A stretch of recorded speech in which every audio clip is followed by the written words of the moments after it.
say that he related be'ahava, dovak shloimeh la'ahava, he had a strong, close personal relationship to 1,000 wives.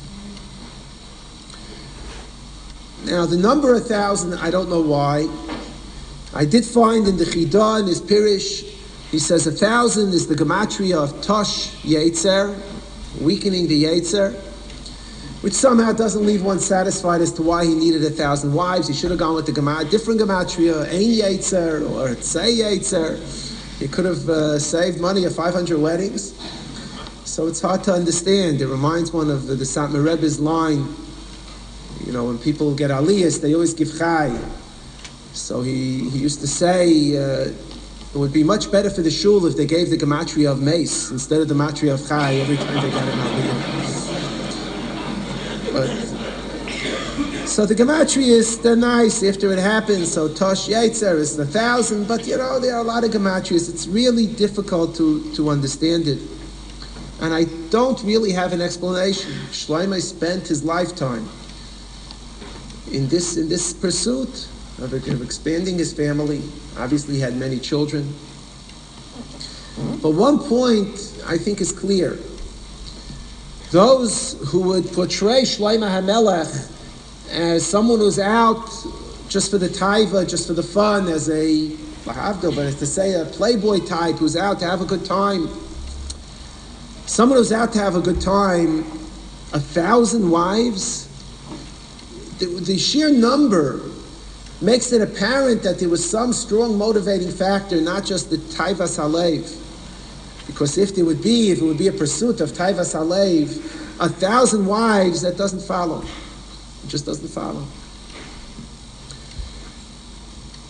What was Shloimeh HaMelech's motivation in marrying all these wives?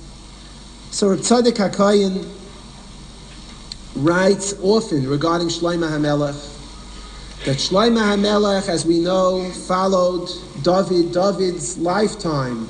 We learned throughout Shmuel was a portrayal of Ikvasa de Mashiach, a portrayal of Galus. David's constant running away from Shloimeh, the fact that he had trouble one after the other, and David running away from Shaul, and that he had constant problems. This is meant as a samal, as an example, for the period right before Mashiach, because after all, when David's life ended, it was the closest we've come to Yemais HaMashiach, was the kingdom of Shloimeh. Shloimeh HaMelech, the 15th generation, from when the Yidden entered Eretz Yisrael,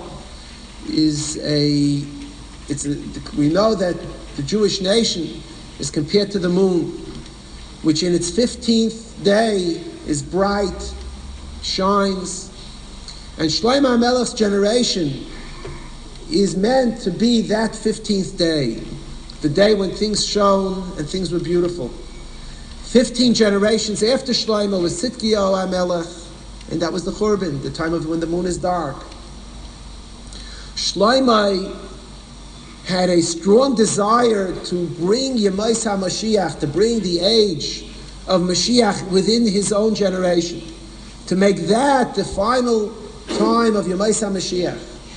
And in doing so, many of his errors followed from this erlicha, from this intense, but with good intention, this intense drive to bring Yemais HaMashiach. And in an effort to unite the entire world under the banner of HaKadosh Baruch Hu, of a Bayrei Olam, so Shloimeh made these connections with all the nations, as we learned, with all the foreign nations, Mayaviyais, Adamiyais, Amaniyais.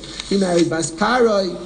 He had a connection to the whole world, because it was his desire to spread a recognition of the Creator throughout the world.